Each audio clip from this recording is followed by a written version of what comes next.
করতো আমাদের ভাই রফিক মাদানি, দেখেছেন অনেকে, জেলখানা থেকে বের হওয়ার পর প্রথম মাহফিল করেছে। আজকে প্রথম দিনই এই কথা বলে দিয়েছে। আমরা তো অনেক সময় বলতে গিয়েও বলি না।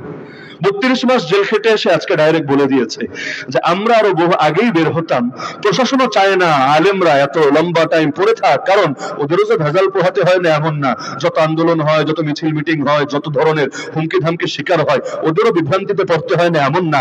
কিন্তু সে বলেছে যে আমাদের কিছু ভাইয়েরাই তো চায় না আমরা বের হই, তারাই তো উস্কানি দিয়ে মাথা গরম করে রাখে, তা আমরা বের হব কিভাবে যদি আমাদের ভাইয়েরাই পক্ষে না থাকে। প্রথম মজলিসে যে কথা বলেছে, চাইলেই এটাকে এক বাক্যে অস্বীকার করা যায় না। এখনো আমাদের যে ওলামায়ে কেরাম বাইরে আছেন, আসুক তারা, শুনবেন ইনশাআল্লাহ কারগুজারি। কেন এত দীর্ঘকাল থাকতে হচ্ছে কাউকে কাউকে? কেন তারা বের হতে পারছেন না? অদৃশ্য কিছু বাধা কেন বারবার প্রতিবন্ধকতা সৃষ্টি করছে? কোথায় সেই অদৃশ্য হাতগুলো?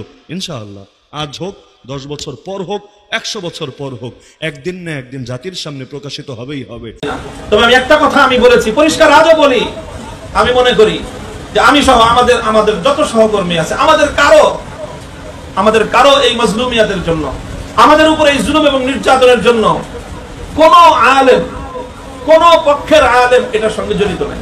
আমার এটা ব্যক্তিগত মতামত, এটা আমাদের সাথীরাও আমার সঙ্গে দ্বিমত করতে পারেন, আমার ব্যক্তিগত মতামত, কারো এখানে ভূমিকা নাই। হ্যাঁ, যেটা হতে পারে যে একজন আলেমের বন্দিত্বের কারণে তার যতটুকু কষ্ট পাওয়া উচিত ছিল সেই কষ্টটা তিনি পান নাই, যতটুকু ভূমিকা তারা রাখার দরকার ছিল মুক্তির জন্য সেই ভূমিকাটা হয়তো রাখেন নাই।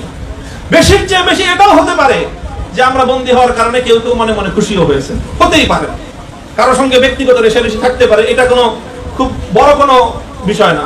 ব্যক্তিগত রেষারেষি থাকতে পারে না, তোমার সঙ্গে আমার ব্যক্তিগত রেষারেষি থাকতে পারে, ভাইয়ের সঙ্গে ভাইয়ের ব্যক্তিগত রেষারেষি থাকে।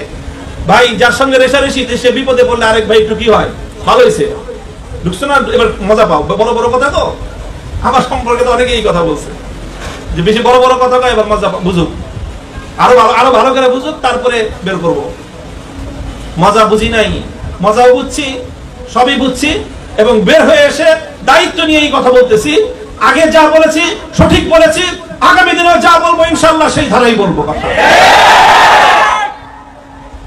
তো এই যে বিষয়টা, আলেম ওলামাদের কাউকে আমি মনে করি যে এই 3 শ্রেণী হতে পারে সর্বোচ্চ। হয়তো কেউ ভূমিকাটা যথাযথ রাখে নাই, কেউ হয়তো মনে মনে একটু খুশিও হয়েছে, কিন্তু আমি মনে করি যে বাংলাদেশের কোন আলেম, সে যেই পক্ষেরই হোক, তাদের সাথে আমাদের রাজনৈতিক বা সাংগঠনিক বিরোধ থাকতে পারে, কিন্তু কেউ আমাদের এই গ্রেফতারির জন্য দায়ী এটা আমি মনে করি না। কারণ কোন আলেমের কাছে এমন ক্ষমতাই নাই, শক্তিই নাই যে তারা আমাদেরকে গ্রেফতার করবে বা একজন আলেম আরেকজন আলেমকে গ্রেফতার করবে। এই ক্ষমতা বাংলাদেশে কোন আলেমের আছে?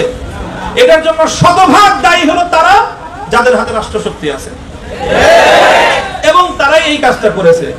তারা এই কাজটা করে কি, যে তারা আমাদের উপর জুলুম করলো, আবার আমাদেরকে এসে বলে, আরে হুজুর, আর আপনাদের উপর জুলুম করছে তো ওই যে অমুক হুজুরের কারণে, আপনাকে অ্যারেস্ট করা হয়েছে অমুক হুজুরের কারণে, তো অমুক হুজুরের কারণে তুমি আমার অ্যারেস্ট করলা, আর এত হুজুর যে আমাদের মুক্তি চাইলো তখন তো মুক্তি দিতে পারলো না। এইগুলো হলো আরেকটা ভণ্ডামি এবং ভাওতাবাজি। আমাদের আলেম ওলামাদের মধ্যে পারস্পরিক দ্বন্দ্ব এবং সংঘাতটাকে বৃদ্ধি করার একটা পায়তারা। এই জন্য আমি পরিষ্কার আমার ব্যক্তিগত জায়গা থেকে আমি বলে দিচ্ছি, আমি আমার এই গ্রেফতারির জন্য, আমার উপরে এই জুলুম নির্যাতনের জন্য বাংলাদেশের কোন আলেমকে, কোন ইসলামপন্থীকে ন্যূনতম আমি দায়ী মনে করি না।